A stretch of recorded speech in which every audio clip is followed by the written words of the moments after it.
What up, y'all? Welcome to Fight Court. I'm Dean Thomas. I got my man Ryan Quinn with me.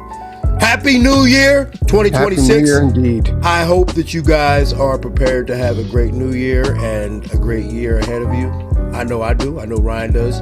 Appreciate you guys joining us as we get this year started, kicked off. Ryan, what'd you do for New Year's? My neighborhood has like a block party, and just like the 4 houses, mine and the 3 houses next to us, and we just kind of barbecue and watch the ball drop. And Y'all have some Jamaicans out front going, bo, bo, bo, bo, bo, bo, bo. that was last year. Oh, Not that's this this year? Yeah, but yeah, it was cool. It was cool. I like it. A lot of good food, and then don't gotta go nowhere. Don't gotta worry about people rolling up on you. So it was good. Tell us about your New Year's. How was Japan? Man, I was in Japan, and first off, I would say Japan is different now. Yeah. You know, as the world grows and we get more connected, like everything really just starts to become one. Right. And I ain't been to Japan since 2013. So my memories, and I've been going since my first time there was 1998. So I remember in 1998 it was completely different. There was no connectivity to the States, so it was like Japanese culture everywhere.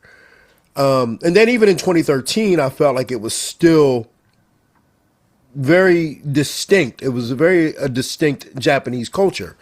And it still is. I mean, obviously Japanese culture is still strong, but I just certainly sense the Western influence and how like things are just starting to blend together, and it's not really not crazy different. Like I was, just walking around on New Year's Day in like the shopping district. It was like Times Square. That's interesting. Yeah, and it was, and the fighters are a little different now. I mean, they rough now, man. I remember back in the day, man, they was like all like total respect, like Kyoji's still like that. So like, Kyoji's the only Japanese fighter that I've been associated with in the last 10 years. So seeing Kyoji, he's still like that. But when I get there, man, it was like these dudes was like talking trash to each other, tattoos, and you know what I'm saying, thugged out. And I was like, yo, this is not like the Japan that I remember coming to fights. Wow, that's interesting, because all the Japanese, well, Kyoji and like 2 or 3 other people like that came over here were like disciplined and old school. That's crazy that's like that now. Yeah, I couldn't really wrap my mind around it. I mean, not that it's a bad thing. I know that's the evolution of the world. It's where we're going, so you don't fight that. But it's just not what I expected. Yeah, it's just different. Yeah. And when I was in Germany a couple months ago, I remember seeing the change in how, again, the Western culture is just kind of taking over there too. Not only that, but just like it's like, to me, I felt like Germany was losing its culture to just different cultures in itself. But I thought that Japan would have been safe. I was like, oh, Japan, nah, man, they not letting go. But no, they letting go. That's crazy. So, let's talk about Rizin a little bit, because especially their New Year's Eve and their New Year's event, it's a different thing altogether. And this is like, well, as we just talked about things being different, like that Japanese show between that and Pride was like a constant in mixed martial arts, that New Year's Eve, New Year's Day show. So what was it like? So you got there, you were there for how long? And tell us about the fight too. And well, the way they operate I can say this, that very impressed with the organization and the production and the way it was run. And that didn't surprise me. The Japanese people are very organized and very professional about how they do everything. So getting there, the guy was at the airport waiting for me. And in fact, like I wasn't even staying at that hotel that they were at, like the fighter hotel. I don't stay at fighter hotels. So I was like, can you take me to my hotel? And he wouldn't do it. That's how, you know what I'm saying? Like they're just so regimented. Yeah. So he was like, I'll take you there and you do what you got to do when you get out. So anyway, is there Uber over there? Yeah. Oh my God, the Uber is the best. It's all these old Japanese dudes in white gloves that won't breeze through a stop sign. You know what I'm saying? Like they are the perfect drivers, speed limit, turn signals, doing everything by the book, right? It's absolutely. Man, I was like, yo, I wish the Uber drivers here were like that. You get Uber drivers here, cars smell like weed. You know what I'm Yeah. saying, dude? Yeah. Weed and throw up. But Yeah. over there it was clean. I mean, it was amazing. But anyway, All smell like weed. Yeah. yeah. Anyway, so Rizin had their shit together, man, and then when the show comes, show day, they normally bring you in really early and you sit around all day. Hmm. And that's what happened. Like, we had to leave the hotel at like 9 in the morning, and Shorty didn't fight till like 3 in the afternoon. So we sat there for just hours, you know. But that's just the way they do it. They have you there, and again, it's very organized. I was very impressed with like the opening ceremonies, and that's something that they've always done on New Year's shows, Yes. opening ceremonies when they Yeah. walk all the fighters out. They had an orchestra playing and the fireworks, and it's so elaborate. And I was actually filming it to my boys at my boy at Paramount, and I was like, "Yo, check this out," and he was like, "It's impressive. It's not sustainable for 12 shows a year, but Yeah. Yeah. super impressive on the production that Rizin has, Rizin, however you want to pronounce it." But fights were good. Shorty's fight didn't go according to plan, but you know, and from a coaching perspective, I always say you could have did more, could have did better. Hmm. But whether he got robbed or not doesn't matter. The other guy still got his hand raised. So Yeah. Yeah. I saw some of the highlights and I saw the decision. I was like, I guess I got to see the full fight to really see it one way or the other. But yeah, that sounds like that. You just summed up what I was thinking I would see when I watched the fight. Um, so and like you said, it's not sustainable. First of all, send me that video of the fireworks and everything like that. I want to see that. I miss all that stuff. yeah, I put it up I put it up as I'm talking about it. So yeah, Oh, okay, cool, yeah, I cool. put it up so everybody can see what I'm talking about. How many how many shows do they have a year right now? I don't think they're doing that many shows a year. I If I had to guess, if you put a gun to my head and said guess, I'd say 4 shows. I was gonna say like it's definitely no more than six. Yeah. Um, and it's funny, it's almost unfair to say it though, but like Pride was almost the same way. But back then, if you had a show once every month or 6 weeks, that was a lot. So, the UFC's just changed the game with the once a week thing. But yeah, I hope that they have more volume with their shows because it's always better when Japan's in the mix. It's just the game is just always better when Japan's in the mix because over here in the West, we have the UFC and then we have sub competitors, so to speak. But it's the same fight. Over there it's a different fight. But the head strikes the head of a down opponent. Actually, I don't even did they change the rules on the attire yet, or you can wear wrestling shoes, right? But and you I'm can't not front sure. kick. That's another thing too. I was unaware of the rules.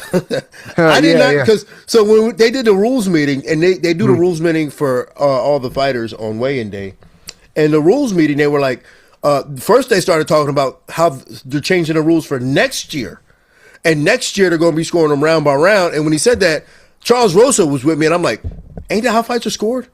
They scored a fight on the whole fight, not round by round. Yeah, yeah. I didn't know that. Oh, you didn't know that? Oh, No. I always loved Japan for that. But or yeah, that because it was a 10 minute and a 5 minute. Or are they still doing that? No, it's still 3 5s, Oh, but they okay, do okay. it I on didn't the know they dirt. changed They that. do it on the whole fight itself. Yeah, And yeah. I didn't know that.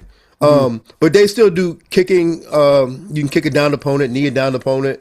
Elbows, all elbows are legal. So all that stuff is good. Do they allow you to wear a gi still or no? No, no, I don't think you can wear shoes or a gi. Well, Okay. no one did. That's But unfortunate. yeah, That's unfortunate. But I always thought that was cool. I always thought that was like that kept things alive, but whatever. Well, regardless, like I said, it's just it's so different. Like I feel like Scott Coker kind of tried to bring a Japanese influence into some of his promotions over here, but it didn't pan out. It takes a long time. First of all, American MMA fans are the most stubborn fan base of any sport in the entire world. So it's really difficult to bring that show and make it attractive over here just because a lot of those MMA fans here need to unlearn some things and be open-minded to that. And I don't think a lot of MMA fans really were, but like that for the hardcore MMA fans, having Japan really bringing a front level show, MMA is the best when it's like that. Like I'll never forget the Pride days, Pride versus UFC and stuff like that. So I mean, I love that they have more than at least four. I hope they get more, once every other month at least. But it's not easy to run a show, so I'm not gonna I'm not gonna bitch and moan. But yeah, I always love their New Year's cards. I wasn't able to watch it this year. I saw Danny Sabatello won the bantamweight title. That was pretty cool. And I shot him a text. Hoping we'll get him on here. But yeah, that's really it. What else is going on? Well, I wanted to say one other thing about like the fans in Japan, which Yeah. is Oh yeah, yeah. completely Good. I different know what from you're gonna say. here. Cool. That Uh-huh. is, even though when Shorty lost, he lost. I'm like, all right, time to leave. I'm going back to the hotel. Like, me, I Yeah. don't stick around the fights, but he Uh, wanted to stick around a little bit. And they have an intermission. The show is so long that they actually have like intermissions, and he spent 45 minutes during an intermission in the lobby taking pictures and signing autographs after a wow. loss. Wow. People were lined up to Shorty, or they call him Jose Torres, Jose Torres, Jose Torres. And I'm like, yo, that's crazy. Cause like in the Yeah. States, they would have been like, take your sorry ass, go back to train your sorry ass coming out here Yeah. after a loss. For real. Yeah. Yeah. Nobody cares. Yeah, no one cares. Like it was crazy to see that. In fact, because Shorty wasn't, he wasn't even a marquee fight. hmm So if you think about, if you were to take a random UFC fighter at a show and they lost and they were walking around the arena, no one would have even knew who it was. Not no anyone on the prelims, forget it. They just That's think what they're I'm another saying. fighter. Yeah. They would have just been like moving along, moving along. Yeah. No one would even know it was. Maybe somebody was like, "Hey, did you just fight? Oh, sorry about your fight." Boom, keep it Mhm. moving. They would not even have known who it was. But like Shorty was pretty famous out there. It was kind of like crazy to see how famous he was. And then like the next day we're walking around, like I said, walking around in the Times Square of Japan, and like Shorty's getting stopped in the street. Yeah, it's crazy, man. It's Did anyone stop you? Did people know who you were? hell no. Really? Yeah, That's a little hell surprising. no. It's a little surprising. Yeah, hell no. Even the like, and it's always kind of been that way. I think and even when I used to go to like different shows, hmm it's such a different environment with a different cast of characters that most people, and they might know, but they just don't give me the level of respect or just want to acknowledge me or for whatever reason, even if they do know. But yeah, I don't really get stopped at other shows. What shows did you fight on in Japan? I fought in Deep, Anoki Bombaye, but the original 1998 Shudo. Shudo, I haven't heard that name. They had the best gloves, but I Yeah. haven't heard that name in a minute. Wow. I was trying to get a fight on King of Pancrase. Actually, it was going to be on Christmas Eve, and then they ended up going with somebody else. Um, and I always wanted to fight in Japan. That was one thing I was not that it was a regret because it just didn't work out, but that was one thing that I wish I was able to do while I was active was fight in Japan. Um, but yeah, that's the martial arts marquee. All right, so Rizen's over. What else we got besides the UFC in a few weeks? What else we got to talk about? I just read this as I was scrolling, and I was going to hit you up about this, but did you see that? I don't know how much truth is to it, but Laura Sanko posted this, that Conor McGregor and Donald Trump are going into business together of some sorts. Like Donald Trump is investing $23 million into Conor McGregor's like MMA, whatever he is doing with MMA. I haven't seen that. The only thing with Donald Trump I've seen is that everything going on in Venezuela. So here, let's see. I'm gonna pull up Laura's. It's on her Instagram. Yeah. Um, the Trump McGregor connection is growing stronger. Trump family invests 20 million. Trump family. has confirmed 20 million. Conor McGregor's MMA Inc. with Donald Trump referring to the Irishman as MMA's most prominent invest. So basically, he's giving money to Conor McGregor's LLC. That's the only way I took it. Yeah, I mean, but what is his? I'm not 100% sure what he does. I don't know. It's kind of ridiculous. Yeah. What does he do? Yeah. Like, what does he do? Why does he need it too? You know, Yeah, this is where people talk about the rich just keep the rich rich. I know, Um, right? Like he's giving Conor McGregor $23 million, like as if Conor McGregor like needs $23 million, right? Like yeah, who knows? But like, but what does he do yeah. in I the mean, well, MMA he's a space part that would owner warrant? in BKFC, but like, what is he starting his own promotion? Because you don't need $23 million to start an MMA promotion, and it's not like he's trying to do that. Um, I don't know. And you know, usually I have a lot of friends that they see this stuff before I do, and nobody's texted me about it yet. So that's pretty weird. It's the Donald Trump. Well, it's Donald Trump. It's Donald Trump's family, but it's Donald Trump. Um, yeah. Well, isn't McGregor like, isn't he running for office still in Ireland?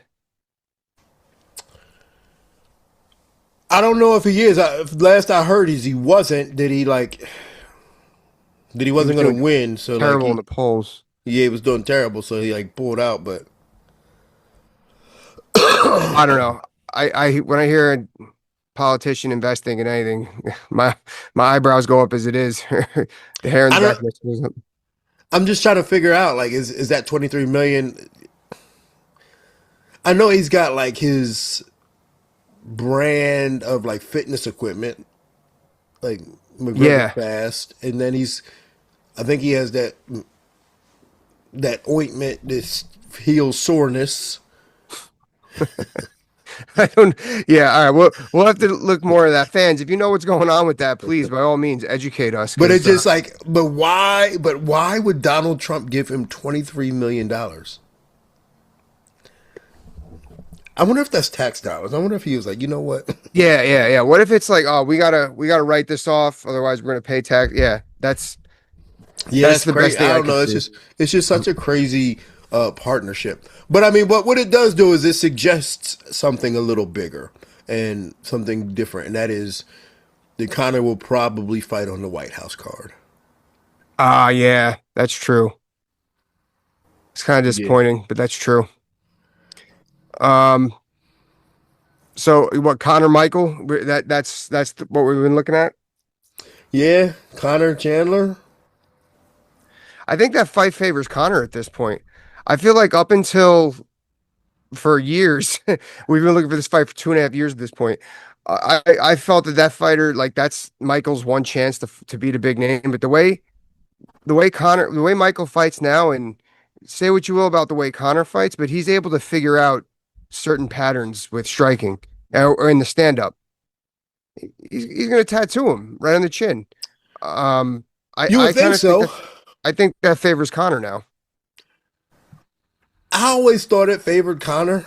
Regardless, I always thought that he had the the tools to Hmm. stop Chandler, right? So, Yeah. his striking has always been so on point, but just years of abuse to his body, like, can he really do it? And Chandler's probably been, Chandler's a fitness addict. He's probably stayed in shape. Probably still wrestles with the boys.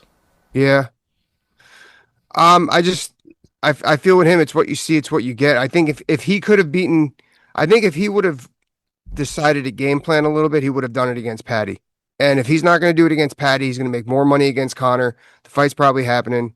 I think he's just going to go in there and just fight. And Connor, I oddly enough, I think it means more to Connor to win.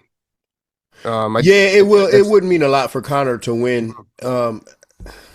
Yeah, that's the crazy thing, man. Is I'm always, I'm on both sides of the coin here. I'm mhm. always sitting on the fence on all these different topics and subjects about MMA and the direction that it needs to go.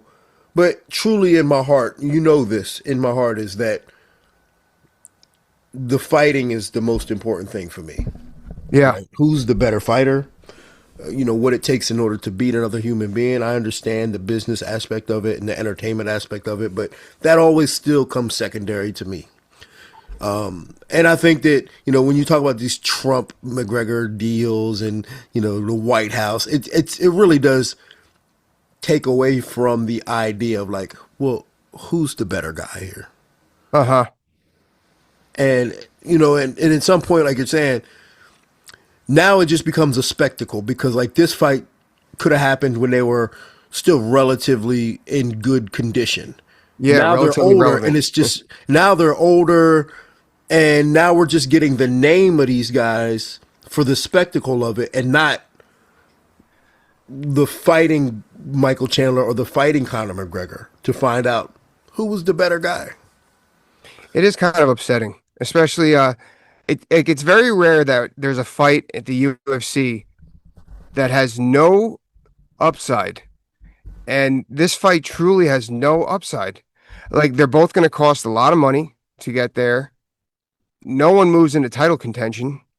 What do they do? I mean, do you really want to see whoever wins? Do you really want to see them fight an up and comer? Nobody really cares. And like, is that up and comer are they up enough to main event or co-main event a card? Um, when was the last time Connor was a co-main event when he fought Dustin in 2014? Um, yeah.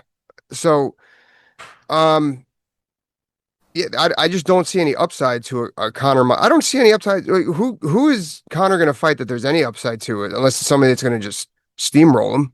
So I think, yeah, I mean, we've already decided it's Conor Michael. So we don't know that for sure yet, but there's just no upside to a Conor McGregor fight for the UFC other than Donald Trump wanting him on the White House card.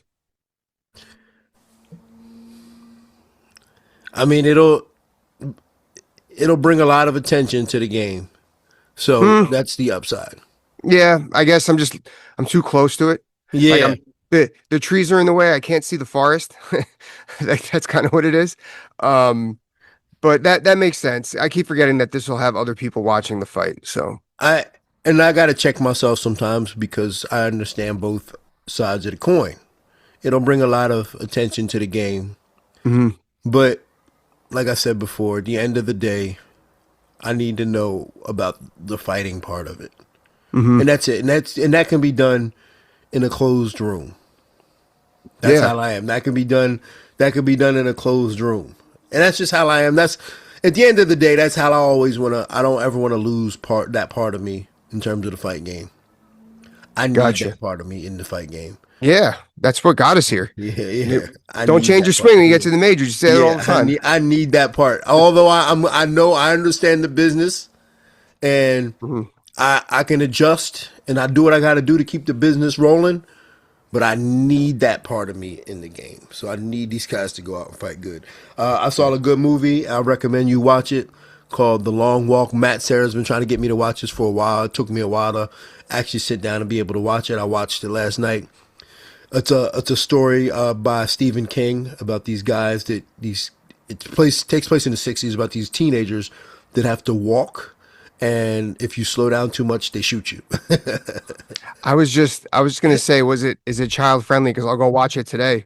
But you said Stephen King, so it's definitely not Yeah, so. it's not like horror, but it's Huh. probably not appropriate for your son. Yeah, yeah. I'll watch it next Yeah, weekend when everyone's sleeping. but really good though. It's really good. It's really compelling, and it's one of them stories like it's just very compelling. It's good TV. Just good TV. That sounds good. Yeah, I'll watch it. It's been a while since I watched a good older movie like that. We watched we watched The Sandlot last night. You ever see that movie? Yeah, yeah. Oh yeah. That's the first. So my son's 5. He's never sat through a whole live movie until last night when he watched The Sandlot. It was the craziest thing. That's And, what a old movie. and I didn't I was laughing so hard because I didn't realize how funny it was when they all had the chewing tobacco and then they go on the ride and then they all throw up over everybody. I was like, it just their facial expressions when they were getting sick. I'm like, this is why kids need to watch this movie. They all think they're hot shit with their chewing tobacco and then they throw it up and they look stupid. But their faces just it was such a good movie. It is a good movie. It's a classic, obviously. Mhm. They just did a recent like "Where Are They Now" thing, and they just like showed them recently, and like, some of them still look pretty good. Yeah. Yeah, some of them One of still- the dudes, the quote unquote main character, he had some roles in the last 15 years. Nothing crazy, but he was in like TV shows and stuff like that. Yeah, that's cool. It's hard sometimes when you're on a show like a TV or a movie like that when you're such a iconic character. Hold on, wait a minute. Did you take your hat off? Yeah, I did. Oh, for whatever reason, I thought you was bald. Oh no, I'm going bald. There's a difference. No, all right. I looked up and you had just put it back on, and when I looked up, I said, "Oh shit! I thought my man was bald." All right, no, but all right, that's it. All right, well, man, let's do it again next week. We'll chop it up again next week. We appreciate everybody listening and tuning in today. If you enjoyed the show, make sure you hit like, share, and subscribe. And on that note, this court is adjourned.